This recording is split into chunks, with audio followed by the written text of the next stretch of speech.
I'd love to hear, you found such wonderful characters to tell this story. It's funny to refer to them as characters, but, when it's a movie, I guess they kind of are. How did you find these people, and how did you convince them to let you expose them in such a way that could really make them targets? I mean, it was pretty easy. We were all sleeping next to each other in a square. So there were, Ahmed was 2/10 over, Magdi was 3/10 over, and so I pretty much, and also we had sort of the film gods smiling down on us because we met everybody in the first 18 days of really being, the 18 days before Mubarak stepped down. Ahmed, I met, a friend of mine was making a news piece about him, and I fell in love with him immediately. He has a joyfulness and an incredible spirit, street smarts, yet he manages to gather people around him. After 5 minutes of talking to people, he's all of a sudden surrounded by 50 people. Magdi was this, 25 years with the Muslim Brotherhood, but also had this openness to talk to people from very different backgrounds. Khalid, I met in the square and was able to be incredibly articulate about what was happening. Also, his girlfriend at the time, Cressida, joined our filmmaking team. And so I don't know whether he knew at the time that he would be waking up to a camera in his bedroom for the next 2.5 years. But that is what lent us this kind of intimacy to his life. And basically the other characters we met, Rajia is somebody that I've known since kindergarten. She's the human rights lawyer. And we met everybody in the first couple weeks of being there. And our whole crew came together in the square. So it was a very organic process and a very collaborative process. Did you go as protesters and a film kind of broke out, or was it, you went as filmmakers and then a protest happened? There were a lot of cameras in the square. I think all of us were there first as Egyptians and protesters and wanting to be in the middle of it all. I had made a film in 2007 called Egypt, We're Watching You. And it was, so I was interested in making a film about what was about to happen because Tunisia was exploding. We knew that Egypt was, on the cusp of something.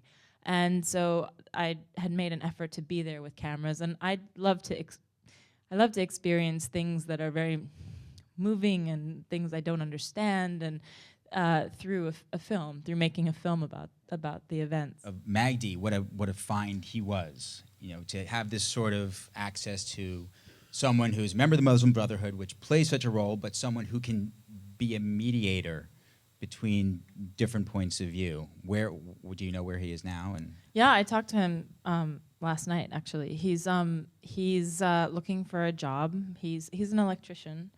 You heard from his mother who said, where's the revolution gotten him? He's been jailed. He's been tear gassed, and he's been playing revolutionary with all you guys. And meanwhile, of course, he's going to pick the side of the Brotherhood when they are under attack because these are the people that have financially supported us, and who do you think pays for the family? And he's in a very difficult position because when he was in the Brotherhood sit-in, and he said, I'm going there to protect the women and the children that are there. Yes, there are weapons there. No, I don't agree with the fact that there should be weapons there. Rajia Omran, the lawyer, who was the human rights lawyer who you met in the hospital, said, you have to tell Magdi that the army is not going to go after anybody that just leaves the Brotherhood sit-in. And the sit-in is going to be brutally attacked. Just tell him to go home. And so I was there with him at the sit-in and said, you should go home. This is going to happen. He said, I've talked to Brotherhood leadership, and they say if I go home, I will be arrested. So, you don't know where the truth lies, but you know that somebody in that position is in a very, very difficult position.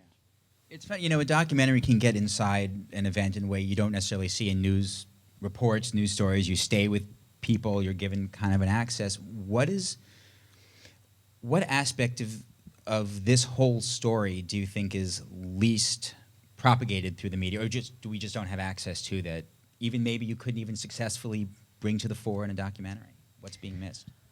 In the media, you get the bloodiest battle or the Million Man March or the election, but you never really understand the human story and how you get there. You don't understand the lonely times when the square is empty, and when some of these people felt like they've lost. But those are the most important times, because those are the times when they decide to go back the next day.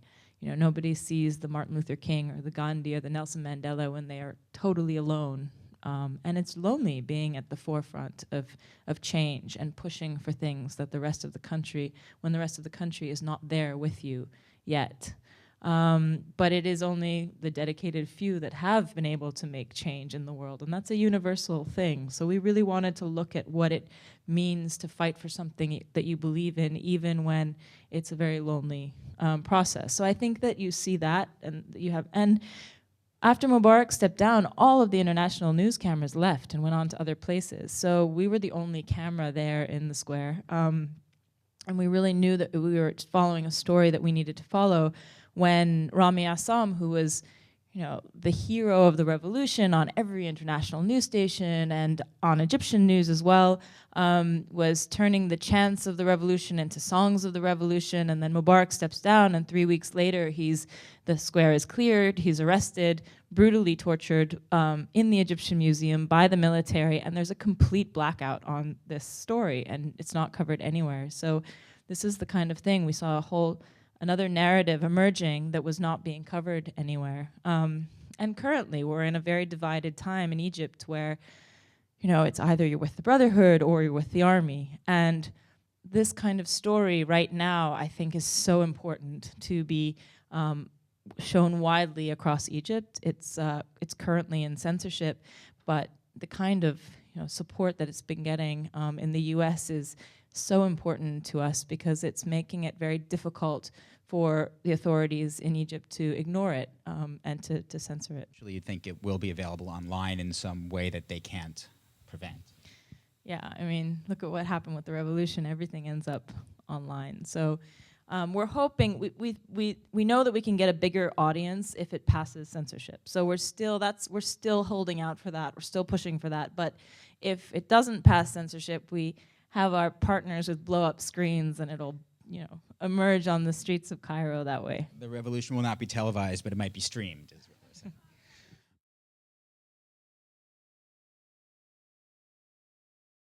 saying. We got many cameras confiscated. We got a lot of footage confiscated. The army has a whole wealth of material that I would love to get my hands on. We were the entire crew that made this film I was arrested 3 times, shot at, chased after by police or by army. But we felt like we were working on and making something that was much bigger than us. And many times the people that were filming on the film, there were about 5 cameras at various times in the square over the past 2.5 years. And not all of the footage was really, shot with the film in mind. Many times people were there with a camera. I was there with a camera at times when all of our characters had gone home, but people said, you can't leave. You're the only evidence. You're the only witness here right now. And so you have to stay and you have to film. And so the camera really became a weapon of sorts. And so, and then people would take the footage and upload it online. So that's sort of the way it worked.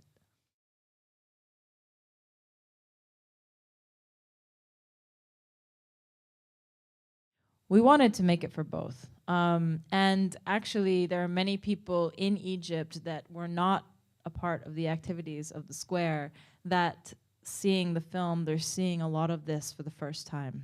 We just had a screening a couple months ago for high-level members of the government, and a couple of them came up to me afterwards and said, we just had no idea what happened during Mohammed Mahmoud. We had forgotten what had happened during Maspero. And so to bring it back now, as a constitution is being written, as a new president is being elected, is so important. And so we do have support of people at high levels to try to do that. So it was important to do both, but it was important to reach an international audience as well, because we were making a film that was not only to us about Egypt, but trying to hit at the zeitgeist of our time. There's a reason why squares are exploding across, Brazil and Greece, and people are trying to change their relationship with government. Young people are, and some of the most exciting screenings we've had have actually been in the U.S. In colleges and high schools. I had a couple of high school students come up to me after one of the screenings, and they said, we've never followed anything in the Middle East or in Egypt, and but this to us wasn't about that. This was about fighting for what you believe in, and these kids made me feel alive again because they feel so connected to what they believe in, and it made me think about. I call myself an environmentalist, but this isn't just about changing a light bulb. It's about really seeing the structure of things and what am I doing to actually fight for what I believe in, and if this film is hitting people at that level. People that outside of the interest in the Middle East, that's very exciting for us.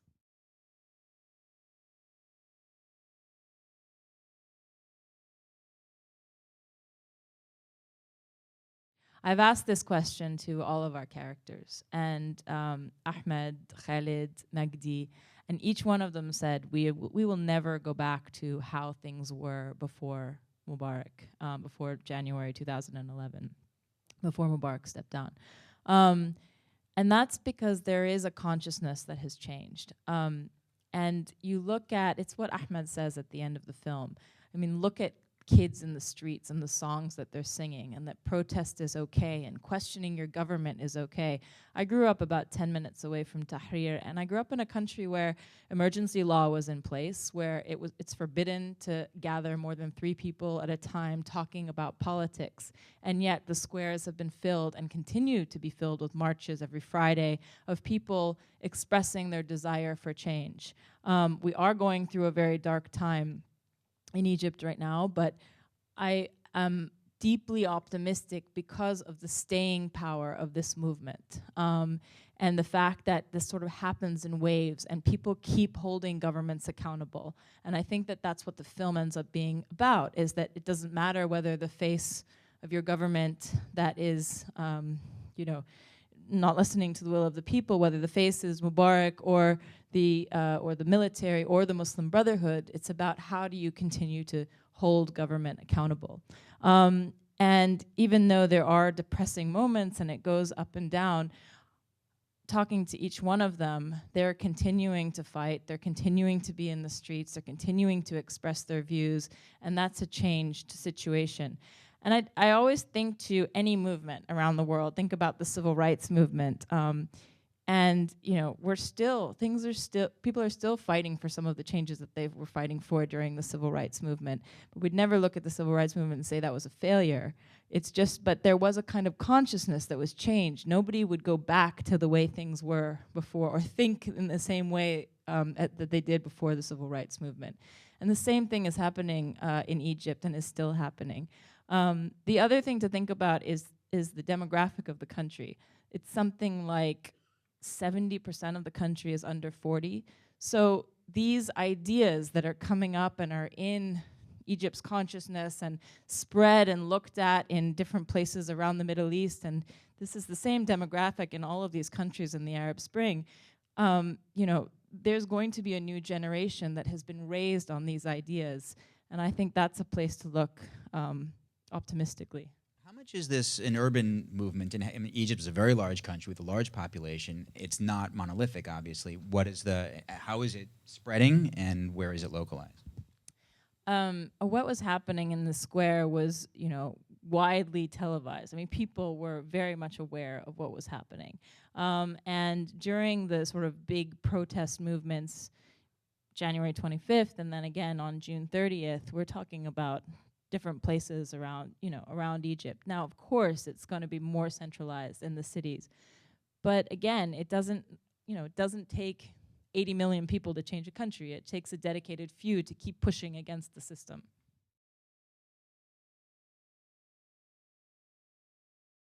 Well, there's one woman behind the camera, and that was me, and another woman who I made the film with, who Cressida, Khalid's wife. And there were very strong women in the street, and very strong women who are a part of this film, Aida and Rajia. In the end, we really had to make a decision. We had 1,600 hours, and we had to make a decision I personally feel like to have an audience connect to characters, you need to really focus on 2 or 3 people. And we focused on people and their relationship with the square, because we were very interested in the use of the square as a tool for change. And the 3 characters that we focused on were people that continued to go back to the square. Ida at one point did feel threatened. There were attacks on women in the square, and at a certain point she decided that she was going to take a step back and decide to use filmmaking instead as her contribution to the revolution. Rajia, who is the human rights lawyer, was in the prisons a lot. But it was a place where you do have to be, it was a violent place to be at times. It was, at a certain point in time, there were horrible attacks on women. And that was an attempt also to delegitimize protests. And there were many organized attempts to get, because when you have women in a protest, it becomes much more difficult to label them as a bunch of thugs in a square, which is how the government tended to that's how they labeled protests, and then that gave the excuse to basically come in and clear it. And so when women were part of the protests, it legitimized the protests. So how do you deal with that? You send thugs in to scare people, to attack women. But Ida then actually started something, and this is a whole nother film, and we have incredible footage that we would like to make, if anybody would like to support it, about the women in the square, because there's another incredible story to be made there.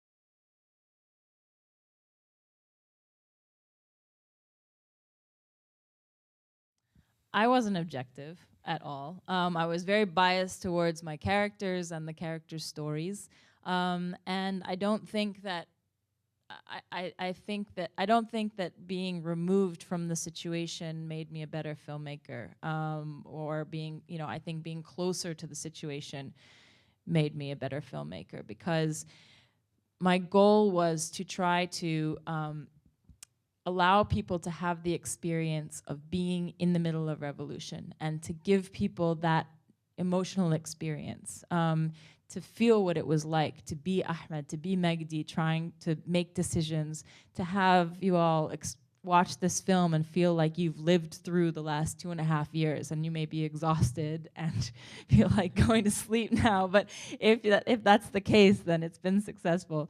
But you can't obviously tell the last 2.5 years, but to give a glimpse of what that felt like, that was my goal. And a lot of that has come from, I made my first film with D.A. Pennebaker and Chris Hedges, who made films in the 60s and 70s, and they make observational cinema verite films. And I always thought it was incredible. I was making startup.com with them, and I would go into their basement, and they would have hundreds of, lots of footage and films on their shelves, and I would, procrastinate editing startup and watch their films, and I would feel transported into the back of the car with Joan Baez and Bob Dylan, and with no narration. It's the closest that you can get to time travel, and to be actually like in that space with that person. And I know that there's going to be many films that are going to come out about the Egyptian Revolution, many books that are going to be written, but my hope was to create something that would allow people 10, 50 years from now to be able to be in the middle of it and to really feel it, because we feel like this is the civil rights movement of our time, and for people to be able to feel that and understand that on a very immediate level was my hope. And I don't think I could have done that unless I felt so close to what I was filming. What was your feeling? It's such a conflicted moment, the military's removal of Morsi. What was your feeling about that? Was it appropriate? Should they have waited for a process? Tamarrud, which was the translation is rebel, which is was the petition, and the people signed the petition and went down in the millions, the people that took to the street.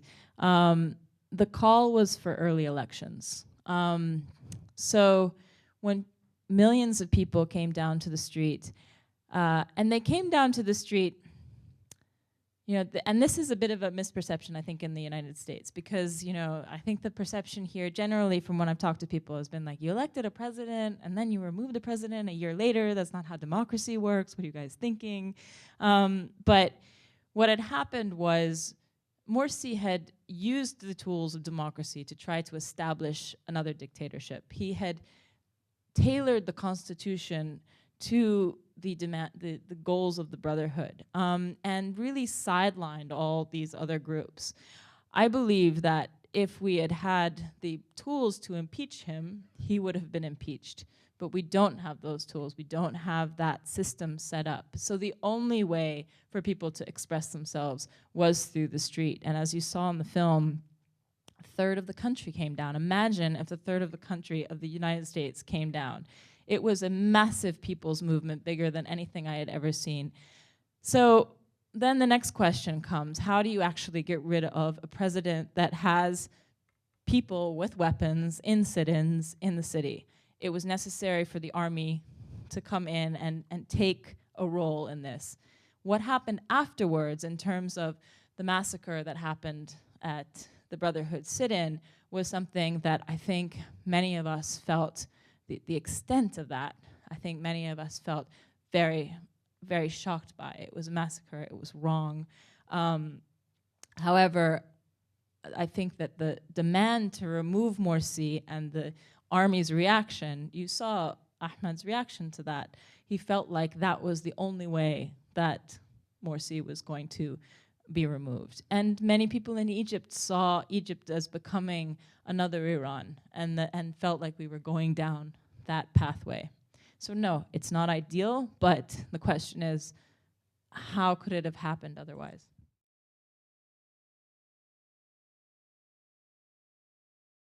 There's a constitution that's just been written. We are getting the film actually in front of some of the people that have written the constitution.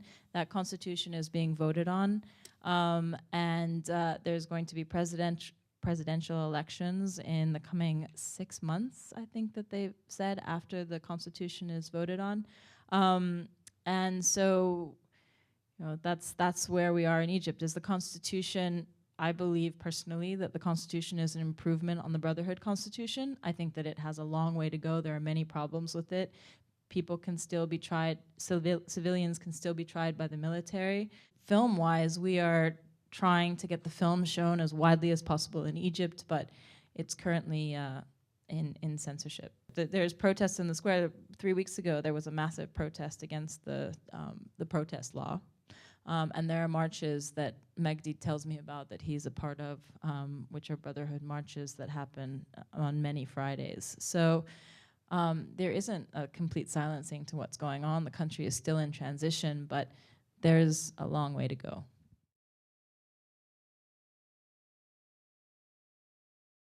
The first time that the film allowed us to finish it was with Morsi's election, but that was the political continuum from the bringing down. So we said, okay, this makes sense. It's logical from the bringing down of a dictator to the election of a new president. And we were actually on our way to Sundance 2 weeks before Sundance, and everybody that we had been following were back in the streets again saying we will not allow for this new president to use the tools of democracy to create another dictatorship and to use religion to manipulate people. And so we felt like this was a very important story to continue following, and that we had to continue shooting. And it became a much deeper and more interesting story, because it became about holding government accountable and about fighting fascism, whether the face of that fascism is Mubarak or the military or the Muslim Brotherhood. So that's why after Sundance, we went back to Egypt, we continued shooting, we did a complete re-edit of the film, and we launched the film in Toronto, and the film is finished. And we feel like we've gone through a cycle with our characters, and our characters came to an emotional conclusion that we feel the film stands on its own 2 feet 10 years, 50 years from now. However, with things continuing, and this is sort of a very exciting thing about being able to upload online and this immediacy, right, of places like Netflix and having, Facebook pages that people can have conversations with our characters on. I see this film as a building block and basically a basis for conversation to happen. And so once the film is out on Netflix, you saw at the end of the film, go to this Facebook site, thesquarefilm.com, to continue the conversation. And we have, our office is still functioning at 10 minutes away from Tahrir. People are still filming. People are very curious about where our characters are at now, so there'll be a chance to upload pieces to be able to have people continue the conversation. We're not quite sure how it's gonna happen yet. And, will I be making a film about the revolution for the rest of my life? I have to figure that out. But I think that what's exciting about this is it's coming out quickly. It's coming out at a time when the country is changing. And I called Ahmed when we found out that we made the shortlist for the Oscars, and he was so excited. He just said, I just want to run and scream and run down the street, because it means that our story will not be able to be obliterated. Our story will be out there. It's being discussed on an international level. It has, an international platform now, and so it cannot be ignored. And that's crucial right now. At this time in Cairo, something like the articles that are being written, the Oscar vote that's coming out, the tweets that are being written by people that are being read in Cairo, is able to, it's a film that's getting out there that's able to affect discussion and facts on the ground right now if people are able to see it in Egypt.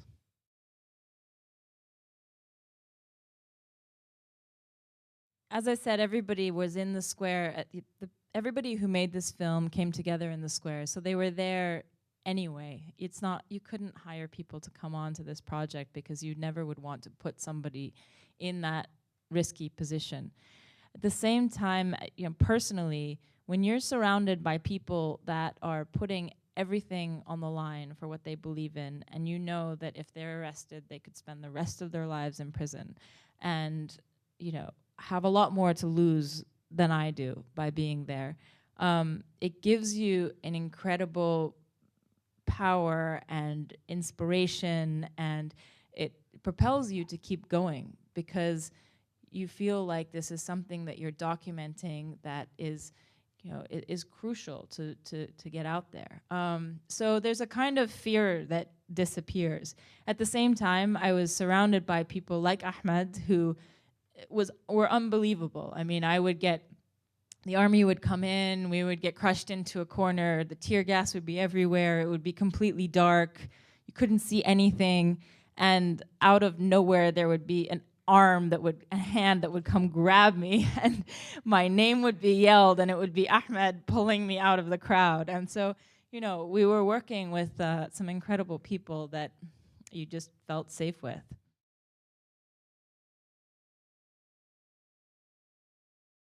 I think that we're often sort of here and in Egypt, we look at this as the binary between, the Muslim Brotherhood and the army, when in fact the binary is organized fascist movements that have existed for years and that this revolution was trying to bring down, versus disorganized social movements, which are not only happening in Cairo, but are happening around the world. And what we hope this film does, and what our characters are part of, is giving a platform for these disorganized social movements to have a voice and to gain support and to ultimately, hopefully, get organized. So they are part of groups, but the process of organizing into parties is a long process, and we're just at the beginning of that process. Thank you so much for coming. Thank the film you. will be on Netflix and opens theatrically January 17th. January 17th. Thank you. Thank you very much. Thank you.